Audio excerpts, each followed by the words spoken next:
देखिए, दूसरे विश्व युद्ध ने दुनिया का नक्शा ही बदल दिया था। ब्रिटेन अब वो पुरानी सुपर पावर नहीं रहा था।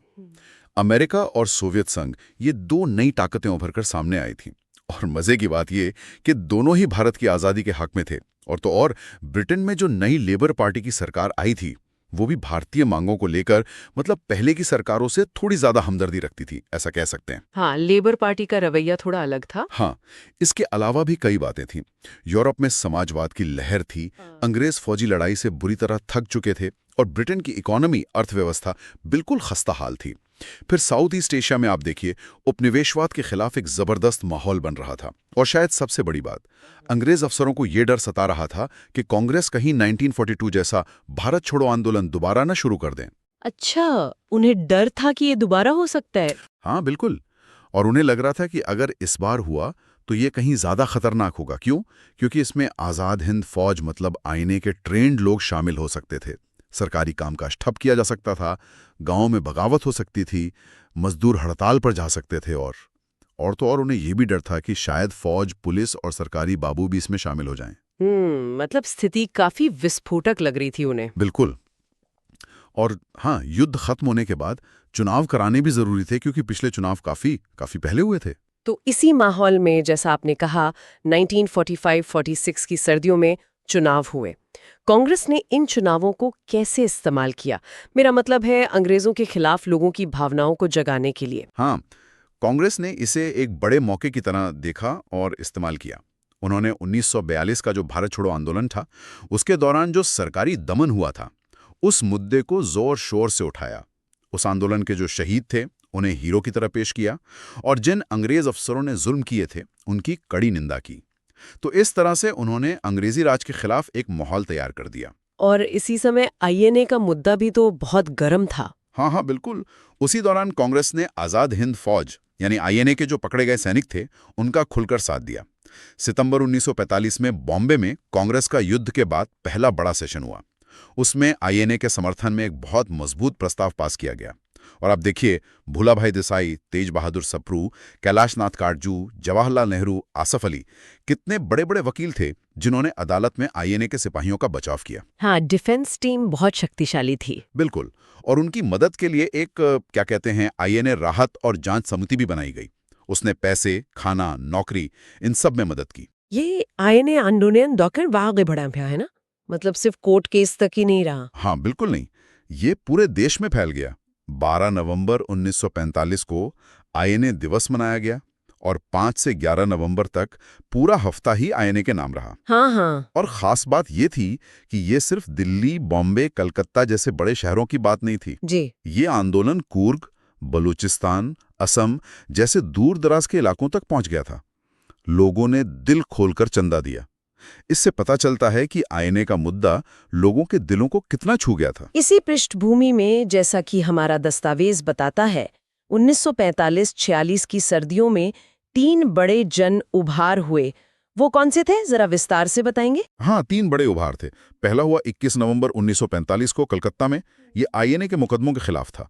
दूसरा, वो भी कलकत्ता में ही हुआ, 11 फरवरी 1946 को। इस बार मुद्दा था आईएनए के एक अफसर राशिद अली, जिन्हें 7 साल की सजा सुनाई गई थी। उसके खिलाफ लोग सड़कों पर उतर आए। और तीसरा और शायद सबसे अहम, 18 फरवरी 1946 को बॉम्बे में हुआ, जब रॉयल इंडियन नेवी आरआईएन यानी शाही भारतीय नौसेना के नाविकों ने हड़ताल कर दी। ये तीनों घटनाएं दिखाती हैं कि लोगों का गुस्सा मतलब किस हद तक बढ़ चुका था। दस्तावेज इन उभारों के एक पैटर्न या एक तरीके की बात करता है। वो क्या था? मतलब ये कैसे फैलते थे? हाँ, एक पैटर्न तो दिखता है उसमें। पहले स्टेज में क्या होता है कि कोई एक समूह, जैसे मान लीजिए छात्र या नौसैनिक, वो सरकार को चुनौती देता है। फिर सरकार उन पर सख्ती करती है, उनको दबाने की कोशिश करती है। जैसे कलकत्ता में छात्रों का एक जुलूस निकला, उसमें कांग्रेस और मुस्लिम लीग दोनों के झंडे साथ लहरा रहे थे, जो उस वक्त अंग्रेजों के खिलाफ एकता का एक बड़ा प्रतीक था। हाँ, ये बड़ी बात थी। बिल्कुल। या फिर नौसैनिकों की हड़ताल को ही ले लीजिए, उसकी कई वजहें थीं। गोरे अफसरों का नस्ली भेदभाव वाला बर्ताव, खराब खाना, गाली गलौज। फिर एचएमआई तलवार जहाज पर किसी नाविक ने भारत छोड़ो लिख दिया था, उसकी गिरफ्तारी हुई। ऊपर से आईएनए के मुकदमे चली रहे थे और इंडोनेशिया में भारतीय सैनिकों को अंग्रेजों की तरफ से लड़ने भेजा जा रहा था। ये सब बातें थी। ओके, ये पहला स्टेज हुआ। फिर आता है दूसरा स्टेज। इसमें शहर के जो आम लोग हैं, मजदूर, छात्र, दुकानदार, वो सब उन प्रदर्शनकारियों के समर्थन में उतर आते हैं। इसके कारण कलकत्ता और बॉम्बे जैसे शहर लगभग ठप पड़ गए। अंग्रेजों के खिलाफ एक जबरदस्त माहौल बन गया। और तीसरा स्टेज? तीसरे स्टेज में देश के दूसरे हिस्सों के लोग भी इनके समर्थन में आवाज उठाते हैं। जैसे कहीं छात्र क्लास छोड़ देते हैं, कहीं और हड़तालें और जुलूस निकलने लगते हैं। तो ये दिखाता है कि कैसे एक छोटी सी चिंगारी मतलब पूरे देश में फैल सकती थी उस वक्त। तो इन आंदोलनों का असर क्या हुआ? क्या इनसे अंग्रेज सरकार पर वाकई कोई फर्क पड़ा या वो बस चलते रहे? नहीं, बहुत गहरा असर हुआ। पहली बात तो ये कि लोगों ने जिस हिम्मत से, जिस निर्भीकता से सड़कों पर उतरकर मुकाबला किया, उससे उनकी ताकत का अंदाजा हुआ, अंग्रेजों को भी और भारतीय नेताओं को भी। खासकर फौज में मतलब सशस्त्र बलों में बगावत की खबरों ने अंग्रेजों को सच में हिला दिया था। आईएनए विद्रोह को तो कई लोग उस वक्त ब्रिटिश राज के ताबूत में आखिरी कील की तरह देख रहे थे। ये तो बहुत बड़ी बात थी। बहुत बड़ी। और इन आंदोलनों के दबाव में अंग्रेज सरकार को कुछ झुकना भी पड़ा, रियायतें देनी पड़ी। दिसंबर 1946 में सरकार ने ऐलान किया कि आईएनए के सिर्फ उन लोगों पर मुकदमा चलेगा जिन पर हत्या या अपने ही साथी कैदियों पर जुल्म करने का संगीन इल्जाम है। फिर जनवरी 1947 में पहले बैच के जो कैदी थे उनकी सजाएं माफ कर दी गईं।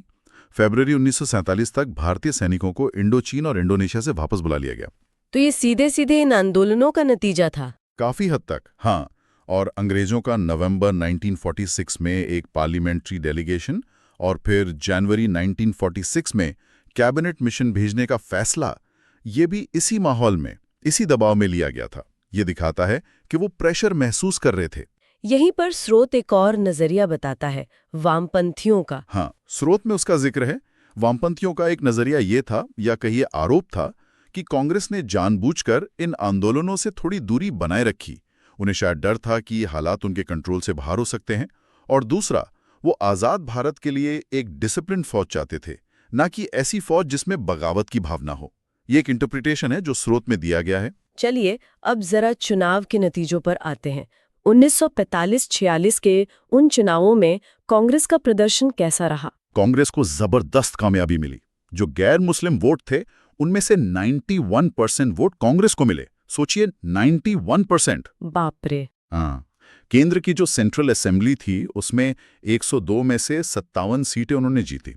बंगाल, सिंध और पंजाब को छोड़ दें तो ज्यादातर सूबों में उनकी सरकार बनी। और इनमें पश्चिमोत्तर सीमा प्रांत यानी NWFP और असम भी शामिल थे। ये वो प्रांत थे जिन पर बाद में पाकिस्तान ने दावा किया था। तो इससे साफ था कि गैर मुस्लिम आबादी में कांग्रेस की पकड़ बहुत मजबूत थी। और मुस्लिम लीग का प्रदर्शन कैसा रहा? मुस्लिम लीग ने भी बहुत प्रभावशाली प्रदर्शन किया। मुसलमानों के लिए जो आरक्षित सीटें थीं उनमें से 86.6% वोट उन्हें मिले।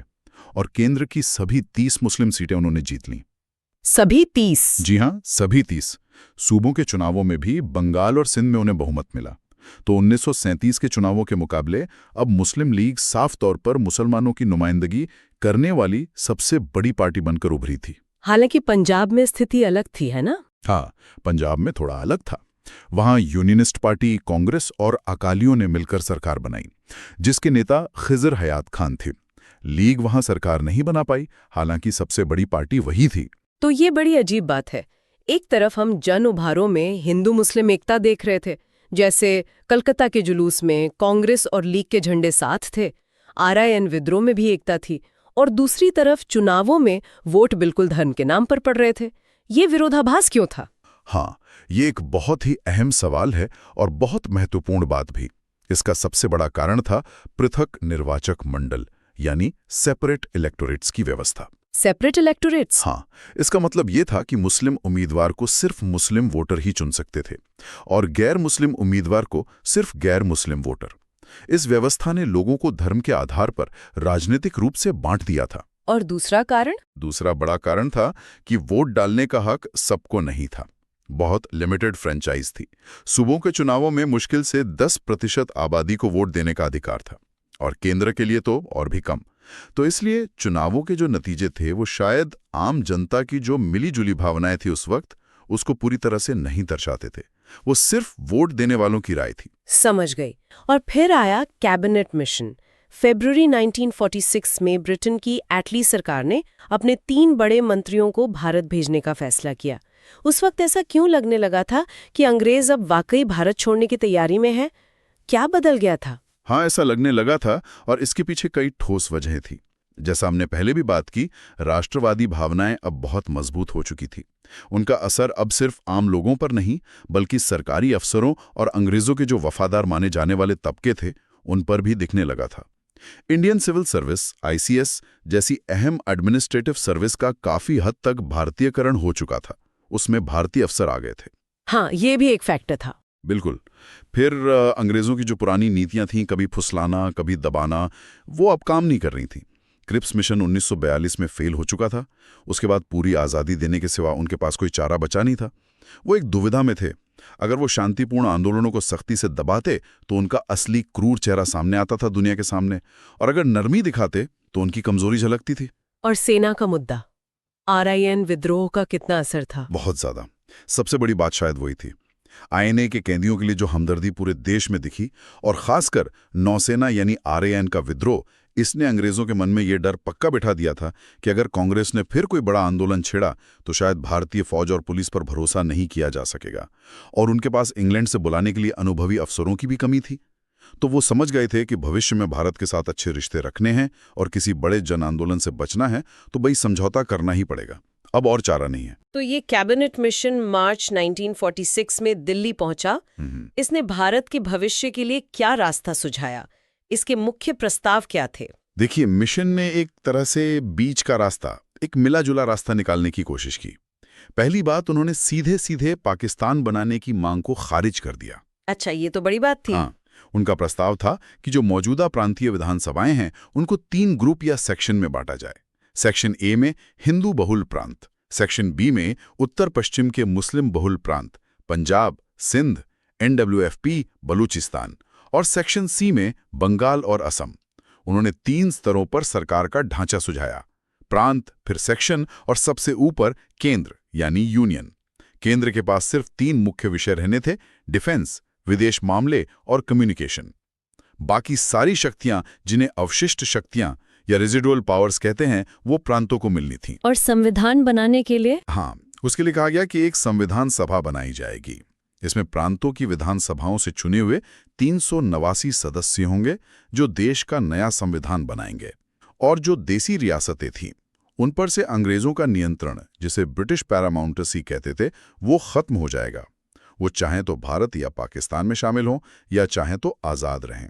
एक और अहम बात थी कि 10 साल बाद प्रांतों को ये अधिकार होगा कि वो चाहें तो अपने ग्रुप या केंद्र के संविधान पर दोबारा विचार कर सकें या उससे अलग हो सकें। और एक अंतरिम सरकार की भी बात थी। हाँ, बिल्कुल। फौरन एक अंतरिम सरकार बनाने का भी प्रस्ताव था, जिसमें मुख्य भारतीय नेता शामिल हों ताकि सत्ता का हस्तांतरण स्मूथली हो सके। लेकिन इस योजना में, जैसा आपने कहा, प्रांतों की ग्रुपिंग को लेकर बड़ा मतभेद था, है ना? कांग्रेस और मुस्लिम लीग इसे बिल्कुल अलग-अलग तरीके से देख रहे थे। हाँ, यही सबसे बड़ा पेश साबित हुआ। कांग्रेस का मानना था कि प्रांतों के लिए ग्रुप में शामिल होना ऑप्शनल होना चाहिए, उनकी मर्जी पर। उन्हें लग रहा था कि ये योजना पाकिस्तान बनने से रोकती है, क्योंकि इसमें एक ही संविधान सभा की बात थी, एक ही केंद्र की बात थी। कांग्रेस को खास आपत्ति इस बात पर थी कि NWFP और असम को उनकी मर्जी के बिना सेक्शन बी और सी में क्यों डाला जा रहा है। वहां तो कांग्रेस की सरकारें थी। उन्हें ये प्रांतीय स्वायत्ता के खिलाफ लगा। और मुस्लिम लीग का क्या सोचना था? दूसरी तरफ मुस्लिम लीग का मानना था कि नहीं, ग्रुपिंग अनिवार्य होनी चाहिए, कंपलसरी होनी चाहिए। उन्हें लगता था कि इसी अनिवार्य ग्रुपिंग में ही पाकिस्तान की नींव छुपी है। वो चाहते थे कि सेक्शन बी और सी मजबूत बने ताकि भविष्य में वो एक होकर पाकिस्तान बना सकें। तो आगे क्या हुआ? क्या दोनों पार्टियां इस योजना पर राजी हुई, कम से कम शुरू में? शुरू में ऐसा लगा कि शायद बात बन जाएगी। जून 1946 में पहले मुस्लिम लीग ने और फिर कुछ हिचकिचाहट के बाद कांग्रेस ने भी इस लंबी अवधि की योजना को, मतलब लॉन्ग टर्म प्लान को, मान लिया। लेकिन फिर गड़बड़ हो गई। हाँ, गड़बड़ हुई जुलाई 1946 में, जब जवाहरलाल नेहरू ने एक प्रेस कॉन्फ्रेंस में ये कह दिया कि कांग्रेस सिर्फ संविधान सभा में जाने के लिए सहमत हुई है और वो अंदर जाकर योजना में बदलाव कर सकती है, खासकर वो ग्रुपिंग वाले हिस्से में। उन्होंने ये भी कहा कि शायद NWFP और असम ग्रुपिंग को नहीं मानेंगे। ओहो, तो इस बयान का क्या असर हुआ? बस, नेहरू के इस बयान के बाद मुस्लिम लीग भड़क गई। उन्होंने फौरन कैबिनेट मिशन योजना से अपना समर्थन वापस ले लिया, और सिर्फ वापस ही नहीं लिया, बल्कि 16 अगस्त 1946 से पाकिस्तान हासिल करने के लिए प्रत्यक्ष कार्रवाई यानी डायरेक्ट एक्शन का ऐलान कर दिया। और इसी डायरेक्ट एक्शन डे के बाद से ही हालात बहुत बिगड़ गए। भयानक हिंसा हुई, बहुत ज्यादा। बहुत ही ज्यादा। 16 अगस्त 1946 के बाद देश ने ऐसे भयानक सांप्रदायिक दंगे देखे जो शायद पहले कभी नहीं हुए थे। हजारों हजारों लोग मारे गए। सबसे ज्यादा असर कलकत्ता, बॉम्बे, बंगाल के नोआखाली, बिहार और उस वक्त के संयुक्त प्रांत के गढ़मुक्तेश्वर जैसे इलाकों में हुआ। ये हिंसा, ये आने वाले बंटवारे की जो त्रासदी थी, उसकी एक बहुत दर्दनाक झलक थी। ऐसे खौफनाक माहौल में अंग्रेज सरकार की सोच कैसे बदली? उनकी प्राथमिकता क्या हो गई? हाँ बिल्कुल, उनकी प्राथमिकता बदल गई। वॉयसरॉय वेवल अब किसी भी तरह ये चाहते थे कि कांग्रेस अंतरिम सरकार में शामिल हो जाए ताकि देश का कामकाज जैसे तैसे चलता रहे, भले ही मुस्लिम लीग बाहर रहे। उन्हें लगा कि एडमिनिस्ट्रेशन को चलाना जरूरी है। और फिर सरकार बनी, कांग्रेस शामिल हुई। हाँ, 2 सितंबर 1946 को जवाहरलाल नेहरू की अगुवाई में कांग्रेस बहुल अंतरिम सरकार ने शपथ ले ली। लेकिन फिर कहानी में एक और मोड़ आया। अक्टूबर में वॉयसरॉय वेवल ने किसी तरह मुस्लिम लीग को भी सरकार में शामिल होने के लिए बना लिया। ये कैसे हुआ, जबकि लीग ने न डायरेक्ट एक्शन वापस लिया था, न कैबिनेट मिशन माना था? हाँ, यही तो अजीब बात थी। लीग तब सरकार में आई जब उसने न तो डायरेक्ट एक्शन का रास्ता छोड़ा था और न ही कैबिनेट मिशन योजना को फिर से औपचारिक रूप से माना था। वेवल ने शायद सोचा होगा कि सरकार में आने से वो जिम्मेदार बनेंगे, लेकिन हुआ उल्टा। सरकार में आने के बाद लीग का रवैया सहयोग का नहीं रहा। दस्तावेज बताता है कि उन्होंने सरकार के कामकाज में लगातार अड़चनें डाली। उनका मकसद ही शायद यही था कि सिस्टम को अंदर से फेल किया जाए। उन्होंने 9 दिसंबर 1946 को जो संविधान सभा की पहली बैठक हुई, उसका भी बहिष्कार किया, उसमें शामिल ही नहीं हुए। तो फिर उस पहली बैठक में क्या हुआ? नतीजा ये हुआ कि उस बैठक में सभा सिर्फ नेहरू का तैयार किया हुआ उद्देश्य प्रस्ताव यानी ऑब्जेक्टिव्स रेजोल्यूशन ही पास कर सकी। इसमें भविष्य के संविधान के मूल सिद्धांतों की बात थी, जैसे भारत एक स्वतंत्र संप्रभु गणराज्य होगा वगैरह। हालात इतने बिगड़ गए थे कि फरवरी 1947 में सरकार में जो कांग्रेस के 9 मंत्री थे, उन्होंने वॉयसरॉय को चिट्ठी लिखकर कहा कि या तो लीग के सदस्यों से इस्तीफा लिया जाए, वरना वो खुद सरकार छोड़ देंगे। मतलब सरकार टूटने के कगार पर थी। ये जो सांप्रदायिकता थी, ये कम्युनलिज्म, जिसकी वजह से इतना कुछ हुआ, ये आखिर भारत में इतनी कैसे फैल गई? हमारा स्रोत इसके बढ़ने की क्या वजह बताता है? हाँ, स्रोत इस पर विस्तार से बात करता है। वो बताता है कि सांप्रदायिकता, कम्युनलिज्म असल में एक सोच है, एक विचारधारा है। ये किस धारणा पर आधारित है कि सिर्फ इसलिए कि कुछ लोगों का धर्म एक है, उनके सारे दुनियावी हित जैसे नौकरी, राजनीति, आर्थिक हित, अधिकार, वो भी एक जैसे हैं और वो बाकी समाज से अलग हैं। भारत में स्रोत के अनुसार ये सोच धीरे धीरे 3 पड़ावों में 3 स्टेजेस में फैली। पहला पड़ाव था सांप्रदायिक राष्ट्रवाद। ये मानना कि हाँ, एक धर्म के लोगों के सारे हित समान हैं, वो एक अलग कौम है। दूसरा पड़ाव था उदार सांप्रदायिकता। ये मानना कि क्योंकि धार्मिक हित अलग अलग हैं, इसलिए उनके दुनियावी हित भी अलग अलग हैं, लेकिन शायद उनमें टकराव ना हो। और तीसरा और सबसे खतरनाक पड़ाव था चरम सांप्रदायिकता।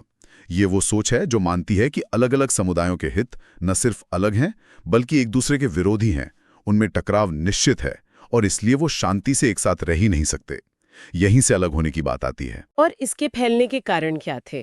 क्या ये सिर्फ राजनीति थी या इसके पीछे समाज और अर्थव्यवस्था से जुड़े कारण भी थे? दस्तावेज कई कारण गिनाता है। इसमें सामाजिक आर्थिक वजहें थीं, बिल्कुल, जैसे नौकरियों और सरकारी मदद के लिए अलग अलग समुदायों के जो पढ़े लिखे लोग थे, उनमें एक तरह का मुकाबला, एक कंपटीशन था। फिर अंग्रेजों की फूट डालो और राज करो की नीति ने भी इसमें बड़ा रोल निभाया। उसने आग में घी का काम किया। हाँ, वो तो हमेशा से कहा जाता है। बिल्कुल।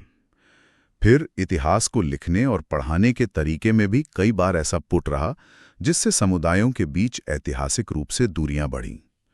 कुछ समाज सुधार आंदोलन, जैसे मुसलमानों में वहाबी आंदोलन या हिंदुओं में शुद्धि आंदोलन, जब वो उग्र हो गए तो उनके बुरे असर भी हुए, उन्होंने दूरियां बढ़ाईं। कुछ राष्ट्रवादी तरीकों ने भी शायद अनजाने में अल्पसंख्यक समुदायों को थोड़ा अलग थलग महसूस कराया, जैसे कुछ प्रतीक या भाषा का इस्तेमाल। और फिर इसके जवाब में बहुसंख्यक समुदाय की तरफ से भी सांप्रदायिक प्रतिक्रिया हुई, जिसका एक उदाहरण स्रोत 1925 में आरएसएस के बनने को बताता है। तो ये कई फैक्टर्स का मिला जुला असर था। और ये 2 राष्ट्र सिद्धांत, मतलब हिंदू और मुसलमान 2 अलग राष्ट्र हैं, ये ऐसे पनपा? क्या ये जिन्ना ने अचानक से बना दिया? नहीं, ये बिल्कुल अचानक नहीं आया। इसकी जड़ें काफी पुरानी हैं। स्रोत के मुताबिक आप देखिए, 1887 में ही सर सैयद अहमद खान ने पढ़े लिखे मुसलमानों को कांग्रेस से दूर रहने की सलाह दी थी। उन्हें लगता था कांग्रेस हिंदुओं की पार्टी है। फिर 1906 में आगा खान की अगुवाई में कुछ मुस्लिम नेता वाइसरॉय मिंटो से मिले शिमला में और मुसलमानों के लिए अलग चुनाव क्षेत्र यानी सेपरेट इलेक्टोरेट्स की मांग की। और वो मांग मान ली गई? हाँ, अंग्रेजों ने ये मांग 1909 के मॉर्ले मिंटो सुधारों में मान ली। ये एक बहुत बड़ा कदम था जिसने राजनीति को सीधे सीधे धर्म से जोड़ दिया।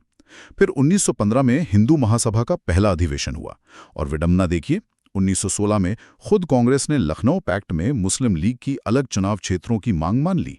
शायद उस वक्त उन्हें लगा होगा कि हिंदू मुस्लिम एकता ज्यादा जरूरी है, ये कीमत चुकानी पड़ेगी। लेकिन इसका दूरगामी असर ठीक नहीं हुआ। हाँ, शायद नहीं। इसका नतीजा ये हुआ कि सांप्रदायिक राजनीति को और ज्यादा वैधता और मजबूती मिल गई। फिर 1920 के दशक में कई जगह भयानक सांप्रदायिक दंगे हुए। 1928 में जब मोतीलाल नेहरू कमेटी ने भारत के लिए संविधान का एक मसौदा, जिसे नेहरू रिपोर्ट कहते हैं, पेश किया, तो मुस्लिम लीग के एक बड़े हिस्से ने और कुछ सिख नेताओं ने भी इसका विरोध किया। उन्हें लगा कि उनके हितों का ध्यान नहीं रखा गया। स्रोत यहां यह भी कहता है कि शायद कांग्रेस ने मुस्लिम लीग के साथ बार बार बातचीत करके कुछ गलतियां की। इससे लीग की जो सांप्रदायिक राजनीति थी उसको एक तरह की लेजिटिमेसी, एक मान्यता मिल गई। हाँ, जो मुसलमान कांग्रेस के साथ थे या धर्मनिरपेक्ष सोच रखते थे, उनकी अहमियत कम हो गई। और जब एक समुदाय को आप रियायतें देते हैं तो दूसरे समुदाय भी ऐसी ही मांगे करने लगते हैं। ये एक खतरनाक सिलसिला शुरू हो जाता है। फिर 1937 के चुनावों में जब लीग का प्रदर्शन उतना अच्छा नहीं रहा, खासकर मुस्लिम बहुल प्रांतों में भी, तो उन्होंने और ज्यादा आक्रामक, चरम सांप्रदायिक राजनीति का रास्ता अपना लिया। जिन्ना ने ऐसी मांगे रखनी शुरू कर दी जो कांग्रेस के लिए मानना नामुमकिन था, जैसे कि कांग्रेस खुद को सिर्फ हिंदुओं की पार्टी घोषित करे और लीग को मुसलमानों का एकमात्र प्रतिनिधि माने। और फिर पाकिस्तान प्रस्ताव आया। हाँ, आखिरकार मार्च 1940 में लाहौर में मुस्लिम लीग का अधिवेशन हुआ, जहां वो मशहूर प्रस्ताव पास किया गया, जिससे बाद में पाकिस्तान प्रस्ताव कहा गया। हालांकि उसमें पाकिस्तान शब्द का इस्तेमाल नहीं था। और दूसरे विश्व युद्ध के दौरान अंग्रेज सरकार ने भी अपनी जरूरत के हिसाब से किसी भी राजनीतिक समझौते के लिए लीग को लगभग वीटो पावर दे दी। मतलब ये कह दिया कि लीग की सहमति के बिना कोई बड़ा फैसला नहीं होगा। इसने बंटवारे की संभावना को और ज्यादा पक्का कर दिया। तो आज की इस पूरी बातचीत से ये बिल्कुल साफ है कि युद्ध के बाद के वो 2 साल भारत के लिए कितनी उथल-पुथल, कितने तनाव वाले थे। एक तरफ आज़ादी की ज़बरदस्त इच्छा थी, आईएनए आंदोलन और नौसेना विद्रोह जैसे ताकतवर जन उभार थे जिन्होंने अंग्रेजी राज की जड़ें सचमुच हिला दी। दूसरी तरफ राजनीतिक बातचीत की उलझनें थीं, कांग्रेस और लीग के बीच शक लगातार बढ़ रहा था, अंग्रेज़ों की अपनी मजबूरियां और अपनी चालें थीं, और इन सब के बीच वो सांप्रदायिक तनाव था जो लगातार बढ़ता गया, जिसने आखिरकार बंटवारे की वो दर्दनाक ज़मीन तैयार कर दी। बिल्कुल, सार यही है। जैसा आपने कहा, अंग्रेजों का भारत छोड़ने का फैसला सिर्फ उनकी नीति बदलने या उनकी कोई दरियादिली दिखाने का मामला नहीं था। इसके पीछे दुनिया भर का दबाव था, ब्रिटेन की अपनी आर्थिक और सैनिक कमजोरी थी, और सबसे बढ़कर भारत में लगातार बढ़ता हुआ जन असंतोष और शक्तिशाली आंदोलन थे। आईएनए मुकदमों और आर्यन विद्रोह ने यह दिखा दिया कि अब अंग्रेज अपनी फौज पर भी पूरी तरह भरोसा नहीं कर सकते। लेकिन दुखद बात यह है कि इसी दौर में चुनावों में धर्म के आधार पर वोट पड़ना और अलग चुनाव क्षेत्रों जैसी व्यवस्थाओं ने बंटवारे की राजनीति को भी उतनी ही हवा दी। कैबिनेट मिशन योजना शायद भारत को एक रखने की आखिरी संजीदा कोशिश थी, लेकिन आपसी अविश्वास और अलग अलग मतलब निकालने की वजह से वो नाकाम रही। और उसके बाद जो बड़े पैमाने पर हिंसा फैली, उसने बंटवारा लगभग तय कर दिया। जाते जाते श्रोताओं के लिए एक सवाल छोड़ जाते हैं। इन सारी घटनाओं और मुश्किल हालात को देखते हुए क्या आपको ऐसा लगता है कि बंटवारे को टाला जा सकता था? इतिहास के उस सफर में वो कौन से मोड़ या फैसले थे जहां शायद कहानी कोई और दिशा ले सकती थी? इस पर सोचिएगा जरूर। अगली बार फिर मिलेंगे किसी और विषय की ऐसी ही गहरी पड़ताल के साथ। नमस्कार। नमस्कार।